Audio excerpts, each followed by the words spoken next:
nhóm vô khó chấm buộc luôn anh khăng à còn lòng món này nhóm vô tha nhóm ở đây ban sầm mẹ cô đang thông ấy để nhóm ban plan tục nó không chỉ vật nhóm chỉ phải xem nó không chỉ làm pi qua mà phay vào mùi nè là hô đó là lợn nâng đại nhóm cho nài pé làm bay bảo sẵn nơi hotel mà cái lái nơi không thì không không pin nâng làm bay thua reflection hay cô làm bay chọn sầm rạ đi chạy luôn anh khăng đấy để sao tại mà dạy này cô nhóm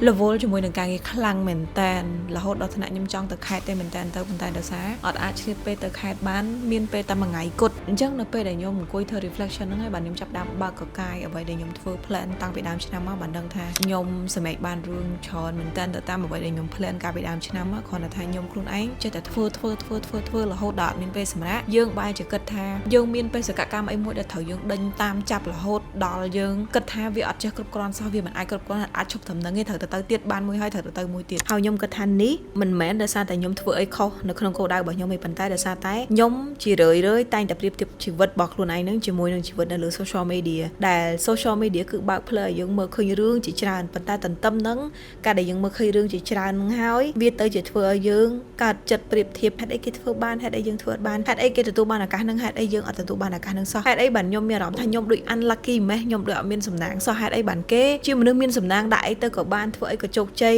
ធ្វើអីក៏មានអ្នកគ្រប់គ្រងអីចឹងជាដើមរឿងទាំងអស់ហ្នឹងឯងដែលធ្វើឲ្យខ្ញុំចាប់ផ្ដើមកលេចមើលជុំវិញខ្លួនហើយមានអារម្មណ៍ថាមនុស្សគ្រប់គ្នាកំពុងតែដើរលឿនជាងខ្ញុំពេលដែលខ្ញុំកំពុងអង្គុយនៅនឹងមានមិត្តភក្តិខ្ញុំជាច្រើនដែលកំពុងតែត្រូវបានឡើងទូនាទីមិត្តភក្តិខ្ញុំមួយចំនួនទៀតគាត់បានរៀបការមិត្តភក្តិខ្ញុំមួយចំនួនទៀតគាត់កំពុងតែបន្ត journey របស់គាត់ទៅបន្តការសិក្សារបស់គាត់ថ្នាក់ master នៅប្រទេសក្រៅអីចឹងទៅដែលវាគឺជាគោលដៅធំក្នុងជីវិតមួយដែលខ្ញុំចង់ទៅដូចគ្នាប៉ុន្តែខ្ញុំអត់ទាន់ដល់ពេលវេលាត្រឹមត្រូវដែលខ្ញុំអាចទៅបានទាំងអស់ហ្នឹងហើយដែលធ្វើឲ្យខ្ញុំទាញជា conclusion មួយថាមិនត្រឹមតែខ្ញុំទេខ្ញុំគិតថាវាអាច apply ចំពោះអ្នកផ្សេងដែរខ្ញុំគិតថាពួកយើងវាតម្លៃឬក៏សន្មត់រឿងអីមួយដែលផ្ដោតទៅលើអារម្មណ៍ដោយពឹងផ្អែកទៅលើអារម្មណ៍ច្រើន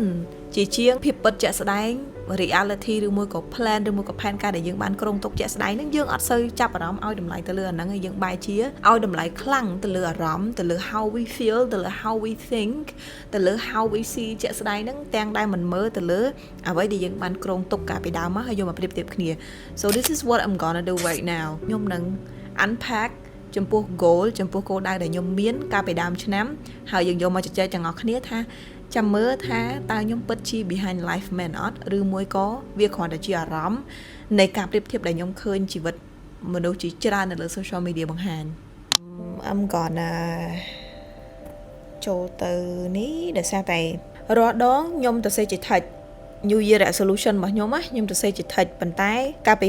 2026ចុងឆ្នាំ2025ចូល2026ហ្នឹងគឺខ្ញុំធ្វើជា poster របៀបជា storyboard ខ្ញុំដាក់រូបឲ្យមើល I'm not gonna show everything ព្រោះដោយសារតែនៅក្នុងហ្នឹងវាមាន number មាន data មួយចំនួនដែលខ្ញុំ exactly ដៅទៅរកវាតែម្ដងមិនមែនគ្រាន់តែជាការដាក់គោលដៅថាខ្ញុំចង់បានការងារល្អខ្ញុំចង់បានប្រាក់ខែល្អប៉ុន្តែប្រាក់ខែប៉ុន្មានខ្ញុំគិតថាThis is also a key takeaway ដែលខ្ញុំចង់ប្រាប់ទៅកាន់អ្នកទាំងអស់គ្នានៅពេលដែលយើងដាក់ plan ណាយើងគួរតែ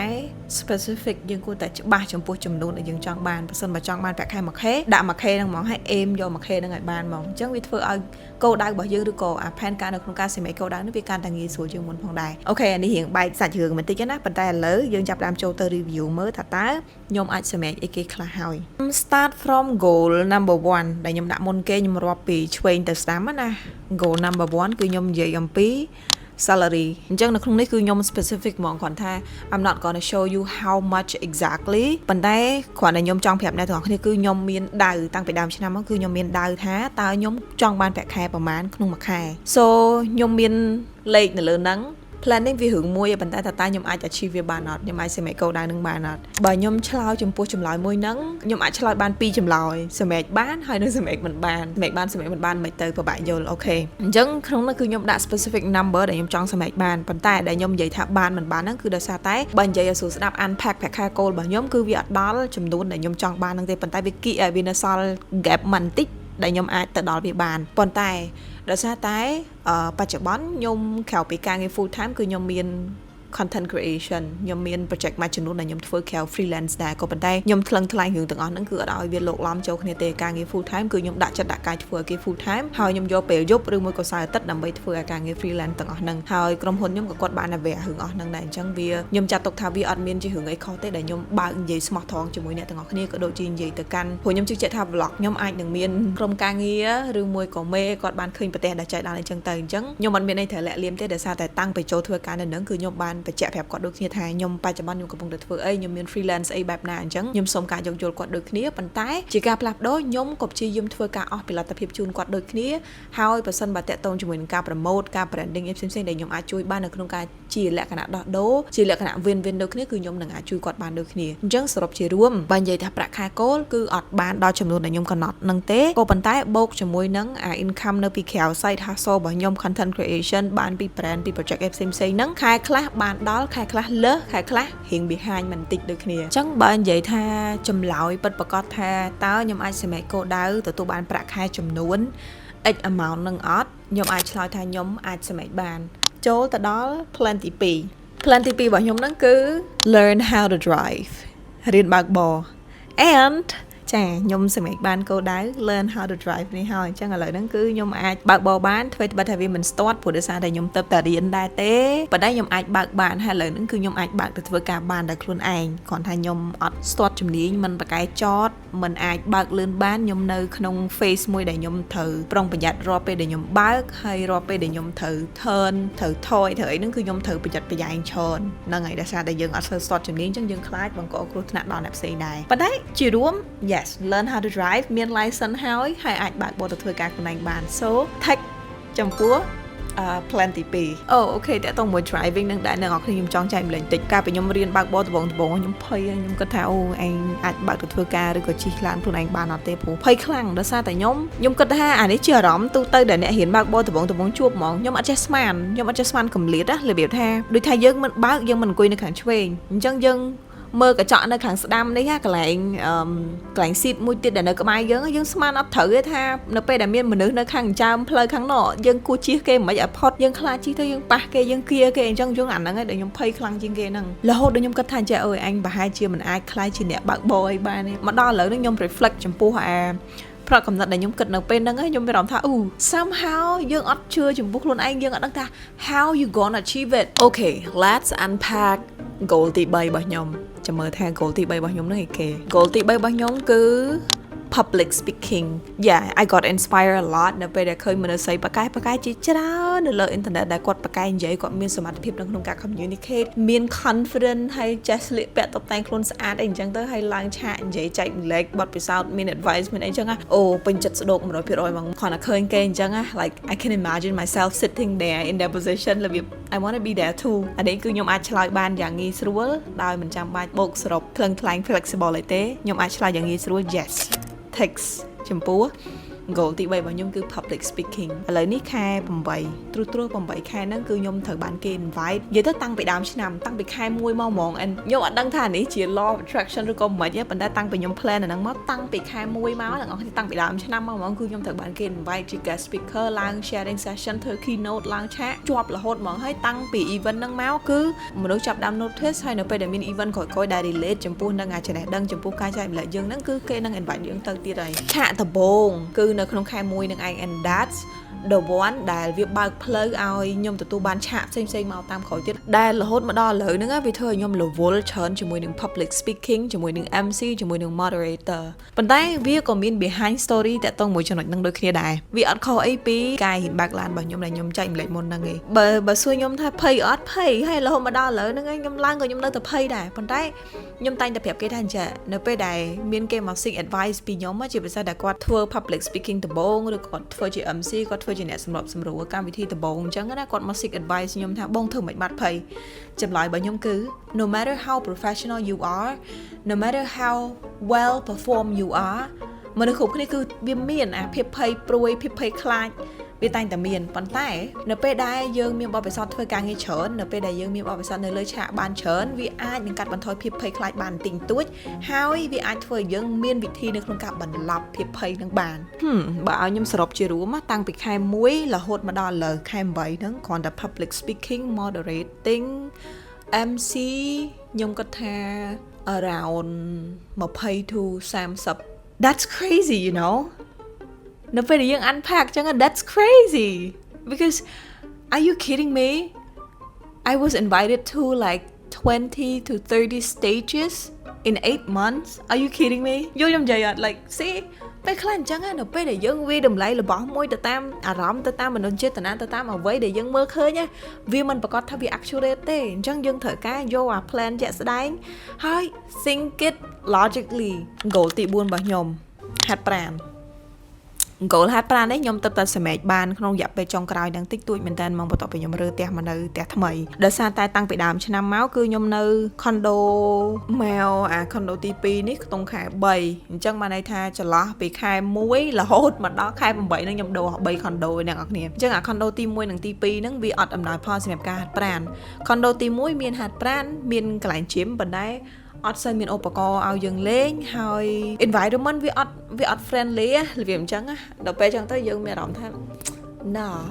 ទោះបីជាមានមែនប៉ុន្តែខ្ញុំខ្ជិលហើយអត់ដឹងមិនវាអត់មាន motivation នៅក្នុងការហាត់ដល់ពេលមកដល់ condo ទី2វាមាន gym ក៏ប៉ុន្តែ gym វាអត់ include នៅក្នុង management fee របស់ condo ឯងវាយកទៅដាក់នៅកន្លែងផ្សេងដែល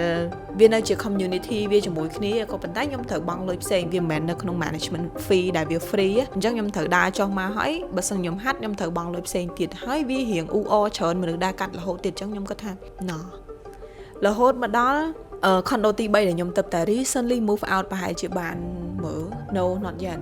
អត់តាន់បានមួយខែស្រួលទេតែបាន18ថ្ងៃថ្ងៃ15 16យកន្លះខែនិយាយទៅខ្ញុំទៅដូរមក condo ថ្មីនឹងបានកន្លះខែអញ្ចឹងបើសួរថាការហាត់ប្រាណនៅក្នុង goal ទី4របស់ខ្ញុំហ្នឹងថិចដូចគ្នាគ្រាន់តែថាវាអត់បានតាំងពីដើមឆ្នាំមកវាទៅថិចនៅប្រហែលជាកន្លះខែក្រោយមកអញ្ចឹងនៅក្នុង condo recent condo ដែលខ្ញុំទៅដូរមកហ្នឹងអូ the mood was good ចង់និយាយថា vibe វាហ្នឹងគឺធ្វើឲ្យយើងចង់ហាត់ប្រាណហ្មងអ្នកនរគ្នាបើទោះបីជាខ្ញុំអត់អាចចូលទៅហាត់ប្រាណលើកដំដៃដូចនៅក្នុង New Year resolution របស់ខ្ញុំក៏ពិតមែនក៏ប៉ុន្តែខ្ញុំអាចដើរលើនៅម្ដុំសួនគេហ្នឹងអាចដើរប្រហែលជុំអីចឹងទៅ calculate ខ្លួនឯងទៅធ្វើម៉េចឲ្យបានយើងអារម្មណ៍ល្អយើងទទួលខ្យល់ត្រជាក់ហើយយើងក៏បានដើរបានអីចឹងទៅក៏វាបាន move body បានអីបានជួយច្រើនដែរចង់និយាយចឹងណា so yeah 4 goal tag goal ទី5គឺ YouTube វីដេអូដែលខ្ញុំកំពុងនិយាយទៅកាន់អ្នកនរហ្នឹងគឺខ្ញុំនឹងដាក់នៅលើ YouTube ហើយ YouTube ហ្នឹងគឺជា YouTube ដែលខ្ញុំ plan ថាខ្ញុំចង់រកលុយឲ្យបាននៅក្នុងឆ្នាំហ្នឹងអញ្ចឹងជាផុសតាំងឲ្យអ្នកទាំងអស់គ្នាមើលជាក់ស្ដែងណាផុសតាំងឲ្យអ្នកនរគ្នាមើលជាក់ស្ដែងពី eligibility ព្រោះដោយសារអញ្ចឹងអ្នកនរគ្នានៅក្នុង YouTube យើងត្រូវគ្រប់ criteria របស់គេ criteria របស់គេហ្នឹងគឺគេមាន subscriber មាន watch hour ហើយនឹងមាន short views ប៉ុន្តែអា short view នោះដូចជាគេអត់សូវគិតច្រើនទេគេគិតសំខាន់ពីរគឺ subscriber ដែលត្រូវមាន 1000 subscriber ឡើងបានយើងអាច eligible នៅក្នុងការ earning ហើយនឹងទី2ហ្នឹង watch hour រហូតដល់ 4000 ម៉ោងទៅយើងអាចគ្រប់អញ្ចឹងឥឡូវហ្នឹងpage របស់ខ្ញុំនេះបាន1347 subscriber ហើយអញ្ចឹងបានន័យថាខ្ញុំគ្រប់ criteria ទី1ហើយ eligible បានមួយហើយនៅសល់មួយទៀតគឺ watch hour ហើយឥឡូវហ្នឹង watch hour ខ្ញុំគឺចិត្តគ្រប់ហើយចានៅសល់បន្តិចទៀតទេ watch hour គេកំណត់មក 4000 អញ្ចឹងឥឡូវនេះខ្ញុំបាន 3591 ម៉ោង which is also not bad ព្រោះអីខ្ញុំនៅសល់រយៈពេល4ខែទៀតតា why not yes អញ្ចឹងនិយាយជារួមនៅក្នុង goal ទី5របស់ខ្ញុំនេះគឺចិត្តឯងនៅសល់បន្តិចទៀតអាចថិចអញ្ចេះបាននៅសល់បន្តិចទៀតអញ្ចឹងឥឡូវហ្នឹងទៅបានប៉ុណ្ណេះនៅសល់បន្តិចទៀតបានអាចថិចឡើងលើបានgoal ទី6ចាញ់ធំតិចណា goal ទី6គឺ traveling abroad like នេះគឺខ្ញុំអត់លោភលន់ទេខ្ញុំអត់មានគិតថាអូចង់ទៅអឺរ៉ុបចង់ទៅជប៉ុនចង់ទៅឥណ្ឌូនេស៊ីចង់ទៅបាលីអីទេ no អត់ទេខ្ញុំ abroad like នេះគឺខ្ញុំចង់សម្ដៅថាទៅវៀតណាមឬក៏ទៅប្រទេសជិតៗហ្នឹងទៅម៉ាឡេទៅអីអញ្ចឹងណាដែលអាចនឹង low budget ចាយលុយតិចតួចប៉ុន្តែខ្ញុំអាចដើរលេងស្រុកក្រៅបានអាចជិះយន្តហោះបានអញ្ចឹងណាព្រោះខ្ញុំអត់ទាន់ experience ជិះយន្តហោះទេចា for your information 30ហើយអត់ទាន់មាន experience ជិះយន្តហោះទេអញ្ចឹងបើនិយាយសួរស្ដាប់ថាខ្ញុំចង់ជិះយន្តហោះជាងចង់ដើរលេងនៅស្រុកក្រៅអីចឹងទៅខ្ញុំអត់មាញថានៅប្រទេសណាទេសំខាន់ឲ្យតែខ្ញុំអាច low budget បានហើយអាចជិះយន្តហោះបានគឺខ្ញុំចង់ទៅនឹងឯងអញ្ចឹង goal មួយនឹងអត់តាន់ទេប៉ុន្តែនៅសល់4ខែទៀត so I work hard ហើយ looking forward okay goal ទីម៉ានឯ1 2 3 4 5 6 7 goal ទី7គឺ make a saving នេះឥឡូវខ្ញុំមានក៏ប៉ុន្តែអត់តាន់ដល់ចំនួនដែលខ្ញុំគ្រោងទុកទេមើលយើងគិតជាភាគរយឲ្យស្រួលស្ដាប់ saving ខ្ញុំបានខ្ទង់ 20% នៃ saving របស់ខ្ញុំឥឡូវហ្នឹង yeah which is kind of late ព្រោះដោយសារតែឥឡូវហ្នឹងវាខែ8ហើយ but I think ដោយសារតែខ្ញុំតែងតែបូកបញ្ជីរហូតនៅពេលដែលខ្ញុំមាន plan ពីក្រៅមកនៅពេលដែលខ្ញុំមាន project មកថ្មីថែមអញ្ចឹងខ្ញុំតែងតែមានការគ្រប់គ្រងលុយកាក់លំហូរចំណូលរបស់ខ្ញុំចំណាយរបស់ខ្ញុំមានគ្រាន់តែថាវាមិន accurate ថាខ្ញុំចាយខែនឹង100ខ្ញុំត្រូវចាយតែ100 yes of course វាអាចនឹងលើសវាអាចនឹងខ្វះបន្តិចតួចចឹងឯងមើលមិនខ្វះទេលើស yeah មិនខ្វះទេគ្រាន់តែខ្ញុំតែងតែមាន plan មានអីជាក់លាក់នៅក្នុងការ track ចំណូលរបស់ខ្ញុំអញ្ចឹងខ្ញុំគិតថាក្នុងរយៈពេល4ខែនេះដែលខ្ញុំនៅសល់ខ្ញុំអាចសម្រេច80% ទៀតបាន which is very ambitious to say but ខ្ញុំអាចមើលឃើញថាខ្ញុំអាចធ្វើបានព្រោះដោយសារតែបើនិយាយពីថា financial condition គឺខ្ញុំ better ច្រើនខ្ញុំ better ច្រើនខ្ញុំមិនត្រឹមតែអាចចាយគ្រប់ទេប៉ុន្តែខ្ញុំអាចសល់បានដោយសារតែ8ខែមុនមកហ្នឹងគឺអ្វីដែលខ្ញុំរកបានគឺគ្រាន់តែមកចំណាយទៅវិញទេខ្ញុំអាចបានសំទុកច្រើនប៉ុន្តែ4ខែទៅនេះគឺខ្ញុំអ្វីដែលខ្ញុំរកបានមកនេះគឺខ្ញុំកាន់តែរកបានថែមហើយការសន្សំរបស់ខ្ញុំក៏ខ្ញុំអាចទុកដាក់សន្សំបានច្រើនជាងមុនដែរអញ្ចឹង hopefully 80% ទៀតក្នុងរយៈពេល4ខែហ្នឹងខ្ញុំនឹងអាច complete វាបានហើយ possibly អាច complete វាបាន goal ទី8 which is related to social media ដោយសារតែ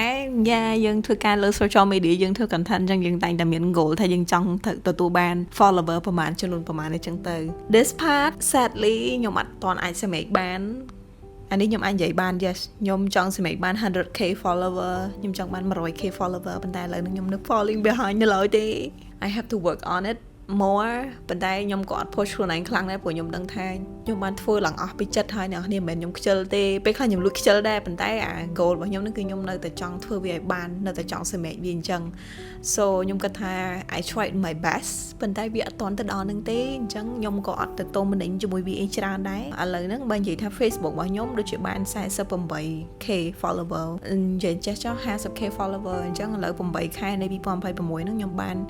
50% នៃអ្វីដែលខ្ញុំ plan ប៉ុន្តែសម្រាប់ platform ផ្សេងៗវាដូច I don't know វាដូចអត់ទៅមុខហើយវា exhausted មែនតើដោយសារអ្នកនរគ្នាខ្ញុំធ្វើការ full time ផងហើយខ្ញុំត្រូវទៅតាមចាប់ bot តាម algorithm របស់ platform នីមួយៗខ្ញុំឧទាហរណ៍ជាក់ស្ដែងដូចហេតុអីបាន Facebook របស់ខ្ញុំបាន follower ច្រើនជាងគេព្រោះដោយសារតែវាអត់សូវកំណត់បើន័យថាវាដូចត្រូវ audience របស់ខ្ញុំរាល់ content ដែលខ្ញុំដាក់ទៅវាដូចត្រូវ audience របស់ខ្ញុំអញ្ចឹងទៅ Facebook ដាក់ទៅផ្ទុះដាក់ទៅឡើងរហូតហើយ follower គឺឡើងរហូតប៉ុន្តែសម្រាប់ TikTok I don't know what happened មួយរយៈក្រោយហ្នឹង I felt like ខ្ញុំប្រឹងមកដល់សម្រាប់ដល់ចំណុច 30k follower ហ្នឹងហើយគឺវានៅនឹងវាអត់ទៅណាទៀតទេ like my progress on TikTok ហ្នឹង it's very slow មែនតើហ្មង and Instagram yeah the slowest និយាយទៅទៀបជាងគេហ្មងដោយសារតែ Instagram ខ្ញុំសាកហើយខ្ញុំសាកយកអា content ដែលខ្ញុំ post នៅលើ Facebook នៅលើ TikTok ហ្នឹងយកទៅដាក់នៅក្នុង Instagram វាអត់ work ហើយខ្ញុំគិតថាខ្ញុំធ្វើការស្រាវជ្រាវអីមួយចំនួនដែរដើម្បីដឹងថា platform នីមួយៗវាធ្វើការអីនៅក្នុង audience ទៅឲ្យ audience របស់វាអញ្ចឹងណា and ចម្លើយនោះគឺ Instagram ភាគច្រើនវា aesthetic life motivation វា daily in life វា vlog វាអីអញ្ចឹងណា so ក៏ប៉ុតខ្ញុំមានធ្វើអាវីដេអូប្រភេទអស់ហ្នឹងគ្រាន់ថាវាមិន rely heavily ទៅលើអាហ្នឹងពេកហើយរបៀបយូរម្ដងមិនខ្ញុំមាន content ប្រភេទហ្នឹងអញ្ចឹងទៅ IG ខ្ញុំ kind of slow ខ្លាំងហ្មង yeah so goal ទី8នេះI would say not bad មិនតន់សម្រេចបានទេ but not bad I accept I admit ហើយខ្ញុំទទួលយកអ្វីដែលខ្ញុំសម្រេចបានព្រោះខ្ញុំដឹងថា I tried my best already okay goal ទី9តើតើមួយទូរស័ព្ទថ្មីចាទិញទូរស័ព្ទថ្មីព្រោះទូរស័ព្ទចាស់ខ្ញុំវាធ្វើទុកខ្ញុំច្រើនឆ្នាំហើយអ្នកនរខ្ញុំមិនដែរដាក់ចិត្តចង់ទិញថ្មីទេហើយ this is my new phone អានេះ15អាចាស់ខ្ញុំដូចជា12ហ្នឹងហើយក៏អត់ហ៊ានហត់លោតទិញច្រើនដែរទិញត្រឹមតែ15ទេដោយសារខ្ញុំអត់ចង់ចាយលុយច្រើនទៅលើវាអ្វីដែលសំខាន់គឺខ្ញុំត្រូវការ storage ច្រើនដើម្បីដាក់អញ្ចឹងខ្ញុំទិញត្រឹម15ហើយខ្ញុំយក storage ធំហ្មងមាន goal ចង់ទិញមែនក៏ពិតមែនទេប៉ុន្តែគិតណាទាំងងំតែទិញហ្នឹងព្រោះអីវាចាវាចាយលុយអស់ច្រើនដែរហើយនឹងក៏ជាមូលហេតុដែលខ្ញុំ save អត់សល់គ្រប់ target របស់ខ្ញុំដោយសារតែខ្ញុំដកលុយមកទិញទូរស័ព្ទហ្នឹងឯងgoal មួយទៀតគឺតាក់ទងជាមួយនឹងសុខភាពដោយសារខ្ញុំមានការហាត់ប្រាណខ្ញុំមានសុខភាពចឹងអាសុខភាពនេះខ្ញុំគិតថា I would also text edit ដោយសារតែនៅក្នុងឆ្នាំនេះខ្ញុំបានទៅពិនិត្យសុខភាពខ្ញុំបានប្រើប្រាស់សេវាកម្មពិនិត្យសុខភាពអញ្ចឹងខ្ញុំ check មកទូខ្លួនគ្រាន់ថាខ្ញុំមិន check ជំងឺទូទៅមកទូខ្លួនទេខ្ញុំ check តែទៅលើមហារីកហ្នឹងអញ្ចឹងវាមានច្រើនកន្លែងវាមាន មានពងកមានទ្រូងហើយនឹងមានស្បូនហ្នឹងហើយ3កន្លែងហ្នឹងដែលគេផលិតមកតួខ្លួនទៅលើមេរោគមហារីកអញ្ចឹងខ្ញុំ clean ខ្ញុំអត់មានមេរោគមហារីកទេអញ្ចឹងក៏ចាត់ទុកថាខ្ញុំសម្រេច take ទៅលើគោលដៅនៅក្នុងការថែរក្សាសុខភាពខ្លួនឯងដែរហើយក្រៅពីការផលិតសុខភាពទៅខ្ញុំក៏ព្យាយាមក្រិតក្រមទៅលើការញ៉ាំរបស់ខ្លួនឯងដែរធ្វើឲ្យថាវាមិន 100% discipline ថាចង់ញ៉ាំអីល្អៗក៏ប៉ុន្តែខ្ញុំព្យាយាម balance វា That's all for my goal, which is impressive. You see, ពេលដែលយើងវាយតម្លៃអីគ្រប់យ៉ាងទៅលើដោយប្រើប្រាស់អារម្មណ៍វាអត់ accurate ទេអារម្មណ៍របស់យើងមួយថ្ងៃដឹងយើងគិតអីខ្លះចង់និយាយថាអារម្មណ៍របស់យើងឡើងចុះដូច roller coaster អញ្ចឹងហើយត្រូវប្រើប្រាស់ social media ចេះទៀតអា digital device electronic device នៅក្បែរខ្លួនរហូតចេះទៀតគឺវាប៉ះពាល់ដល់អារម្មណ៍យើងច្រើនអញ្ចឹងបើសិនបើយើងធ្វើការសម្រេចចិត្តយើងធ្វើការវិតម្លៃដោយប្រើប្រាស់អារម្មណ៍ច្រើនគឺវាអត់ល្អទេដូច្នេះព្យាយាមរំលឹកខ្លួនឯងថាប្រើប្រាស់ logic ប្រើប្រាស់ខួរក្បាលបន្តិចបានន័យថាកុំសម្រេចទៅតាមបេះដូងពេកឲ្យខួរក្បាលសម្រេចខ្លះផងអញ្ចឹងអ្វីដែលខ្ញុំកំពុងធ្វើមិញហ្នឹងគឺខ្ញុំកំពុងតែឲ្យខួរក្បាលខ្ញុំសម្រេចហើយដោយសារតែខ្ញុំមាន reference ខ្ញុំមានផែនការខ្ញុំមានភស្តុតាងច្បាស់លាស់ដែលខ្ញុំបាន plan ទុកមិនមែនជាអ្វីដែលខ្ញុំគ្រាន់តែ feel មិនមែនជាអ្វីដែលខ្ញុំគ្រាន់តែមានអារម្មណ៍ថាវាអញ្ចឹងទេប៉ុន្តែគឺខ្ញុំបាន plan ជាក់ស្ដែង yes អញ្ចឹងដល់ពេលប្រៀបធៀបជាមួយអ្វីដែលយើង plan ជាក់ស្ដែងទៅ logically ខ្ញុំសម្រេចបានច្រើនខ្ញុំសរុបជារួមខ្ញុំសម្រេចបានច្រើនអ្នកនរគ្នាហើយខ្ញុំសូមនិយាយមួយទៀតថា this is not the video that I'm gonna show off myself ថា goal ខ្ញុំធ្វើគេខ្លះខ្ញុំសម្រេចបានអីគេខ្លះអត់ទេអ្នកនរគ្នាខ្ញុំសូមចិត្តហ្មងព្យាយាមខ្ញុំ try to be humble about it ប៉ុន្តែ at the same time ខ្ញុំក៏ចង់យកវាទៅ inspire អ្នកទាំងអស់គ្នាដែរខ្ញុំក៏អត់ចង់ឲ្យអ្នកទាំងអស់គ្នាប្រៀបធៀបជីវិតអ្នកគ្នាមួយខ្ញុំដែរប៉ុន្តែខ្ញុំចង់ឲ្យអ្នកទាំងអស់គ្នាត្រឡប់ទៅមើលផែនការដែលអ្នកគ្នាបានគ្រោងទុកកាលពីដើមឆ្នាំហើយមើលថាតើយើងសម្រេចបានប្រមាណបើសម្រេចបានច្រើនសាតទៅកុំធ្វើបាបអារម្មណ៍ខ្លួនឯងកុំដាក់សម្ពាធអារម្មណ៍ខ្លួនឯងថាត្រូវតែចេះទៅមុខរហូតឲ្យខ្លួនឯងសម្រេចបានខ្លះទៅព្រោះអីនេះគោលដៅសម្រេចបានហើយហ្នឹងចង់បានអីគេទៀតបើចង់បានអីគេទៀតចាំឆ្នាំក្រោយចាំធ្វើទៀតទៅឥឡូវហ្នឹងគឺយើងសម្រេចបានប៉ុណ្ណឹងហើយ so you can relax you can chill ជាមួយជីវិតបានហើយព្រោះយើងសម្រេចបានគោលដៅច្រើនហើយប៉ុន្តែបើសិនបើអត់ទាន់សម្រេចបានគឺយើងនៅមានពេលនៅក្នុងការសម្រេចវាបាន 3-4 ខែទៀតក៏វាមិនជាច្រើនតែវាក៏មិនតិចអីប្រហែលដែរវាឲ្យយើងគ្រាន់មក reflect ញាក់ខ្លួនហើយអាចកែរឿងមួយចំនួនដែលវាប៉ះពាល់ទៅដល់ plan របស់យើងឧទាហរណ៍ថា plan យើងចង់បាន A ប៉ុន្តែសកម្មភាពយើងធ្វើ B អញ្ចឹងនៅពេលដែលយើង reflect ហ្នឹងហើយជាពេលដែលយើងឆ្លុះបញ្ចាំងមកខ្លួនឯងវិញថាយើងចង់បាន A ហ្នឹងតែសកម្មភាពយើងធ្វើ B ហ្នឹងអញ្ចឹងយើងធ្វើមិនបាន goal B ហ្នឹងកើតអញ្ចឹងត្រូវផ្លាស់ប្ដូរសកម្មភាពផ្លាស់ប្ដូរទម្លាប់មក A វិញដើម្បីយើងអាចសម្រេចបានគោលដៅ A ខ្ញុំសប្បាយចិត្តមែនតើអ្នកនរគ្នាដែលខ្ញុំថ្ងៃនេះខ្ញុំបានមកចំណាយពេលគេងមួយយប់ហើយ I had a very good sleep អ្នកនរគ្នាខែគេងគេ comfort ខ្លាំងហើយខ្ញុំគេងនៅខែនឹង like ដាក់ទៅគឺបាច់ប៉ោះដល់ព្រឹកហ្មងណាឡើងអត់ចង់ងើបហ្មងប៉ុន្តែដោយសារស្ដាយ breakfast ចាគេមាន free breakfast ចឹងងើបមករៀបចំទៅញ៉ាំ breakfast ចឹងឥឡូវហ្នឹងគឺញ៉ាំ breakfast អីរួចរាល់អស់ហើយខ្ញុំដោយសារខ្ញុំសល់មកខ្ញុំខ្ជិលដេកខ្ញុំក្រោកមកអង្គុយថតវីដេអូនេះក៏មានបាន plan ទុកដែរដោយសារតែការដែលខ្ញុំនៅកន្លែងស្ងាត់ហើយខ្ញុំ reflect ទៅខ្ញុំក៏នឹកឃើញ topic នេះចង់មកនិយាយក៏ប៉ុន្តែខ្ញុំមាន plan ចង់និយាយ topic ហ្នឹងតាំងពីខែ6ពួកខែ6វាពាក់កណ្ដាលឆ្នាំអញ្ចឹងបើសិនយើងនិយាយ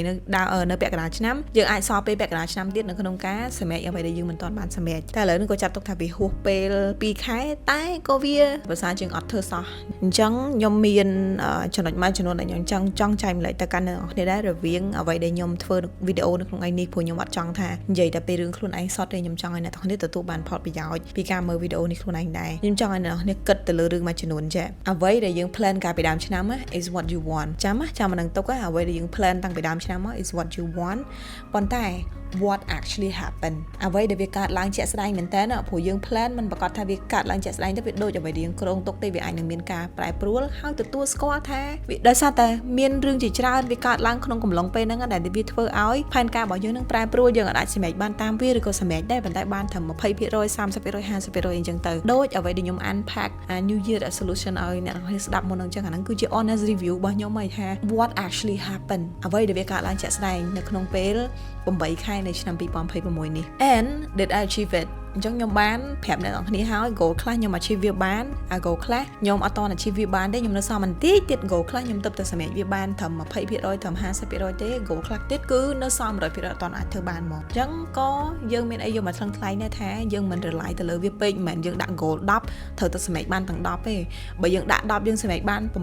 8វា sounds good ទេត្រូវអត់ make a plan ហ្នឹងគេហៅថា achievable កុំដាក់ plan មករបៀបមហិមាដែលយើងអាចសម្រេចបានអញ្ចឹងដល់ពេលយូរទៅយើងបាត់បង់ទំ ណុកចិត្តឬក៏ជំនឿចិត្តលើខ្លួនឯងវិញណាព្រោះយើងគិតថាដាក់ plan តែជោគជ័យសោះមួយឆ្នាំធ្វើមួយតែ plan អីក៏ដាក់អត់ដែរបានជោគជ័យដែរដោយសារតែជួនកាល plan ទាំងអស់នេះដាក់ធំពេកដាក់លើសពីសមត្ថភាពដែលយើងអាច achieve បានពេកអញ្ចឹងមើលផងថា plan នឹងជាមួយនឹង activity ជាមួយនឹងសមត្ថភាពលទ្ធភាពដែលយើងអាច achieve វាបានហ្នឹងវាគេហៅថា relevant ប៉ុណ្ណាវាអាចទៅរួចបានក្នុងកម្រិតណាបើសិនបើយើងមើលទៅគិតថាវាអាចទៅរួច of course plan ហ្នឹងប្រកាសជាអាចទៅរួចបានភាគរយច្រើនហើយ plan ខ្លះទៀតមិនមែនថាវា impossible សុទ្ធទេប៉ុន្តែវាអាចយើងគិតថាយើងមើលលទ្ធភាពយើងទៅប្រហែលជាអាចមានលទ្ធភាពតិចតួចដែលយើងអាច achieve វាបានអញ្ចឹងបើសិនបើយើងអាច achieve អ្វីដែលយើងគិតថាមិនសមនឹង achieve បានផងតែយើងគ្រាន់តែចេះដាក់ទៅដើម្បីលើកទឹកចិត្តខ្លួនឯងឲ្យផឹងសម្រេចវាបានណានៅពេលដែលសម្រេចវាបានណាគឺ it's your biggest achievement ហ្មង and ចុងក្រោយគេដែលខ្ញុំចង់ឲ្យតម្លៃខ្លាំងបំផុត is what I learn យើងមាន plan ក៏ពិតមែនយើងបានឃើញអ្វីដែលកើតឡើងជាក់ស្ដែងក៏ពិតមែនយើងបានដឹងថាអ្វីដែលយើងបានសម្រេចបានអ្វីខ្លះដែលយើងមិនបានសម្រេចបានប៉ុន្តែ the end goal the end game សម្រាប់អ្នកទាំងអស់គ្នាគឺ what I learn មិនថាអ្នកទាំងអស់គ្នា achieve goal នឹងបានឬក៏ achieve មិនបានទេ what you learn about that ចំពោះការដាក់ goal ទាំងអស់ហ្នឹងហើយការដែលយើងព្យាយាមសម្រេចបាន goal មួយហ្នឹង what did I learn from it lesson learn ពី goal ដែលខ្ញុំបានដាក់នេះទី1គឺផ្ដោតសំខាន់ទៅលើ value ទៅលើ journey ថាកំឡុងពេលដែលយើងដើរទៅរកគោលដៅមួយហ្នឹងតែយើងរៀនបានអីនៅតាមផ្លូវឧទាហរណ៍ថាយើង plan យក A មិនប្រកាសថាតតែយើងទៅដល់ A ហ្នឹងបានយើងអាច enjoy ជាមួយនឹង moment យើងបានទេប៉ុន្តែអាកំឡុងពេលដែលយើងកំពុងដើរពីចំណុច0ទៅរក A នេះតាមផ្លូវនេះចន្លោះហ្នឹងគឺជា the moment of excitement exploration គឺវានៅតាមផ្លូវហ្នឹងអញ្ចឹងពេលខ្លះកុំឲ្យតម្លៃទៅលើ goal ហ្នឹងពេកឲ្យតម្លៃទៅលើ journey យើងផងព្រោះខ្ញុំឃើញករណីជាច្រើនណាស់ដែលគិតថាអញ្ចេះបើអញបាន A ហ្នឹងទៅបើអញបានសម្រេច goal A ហ្នឹងទៅអញប្រហែលជាសប្បាយចិត្តប៉ុន្តែដល់ពេលជាក់ស្ដែងសម្រេចអា goal A ហ្នឹងហើយវាអត់សប្បាយចិត្តដូចអ្វីដែលយើងបានគិតទុកទី2 start small ចាប់ផ្ដើមពីតូចៗទៅណានេះកុំវាប់ឡើងណោះ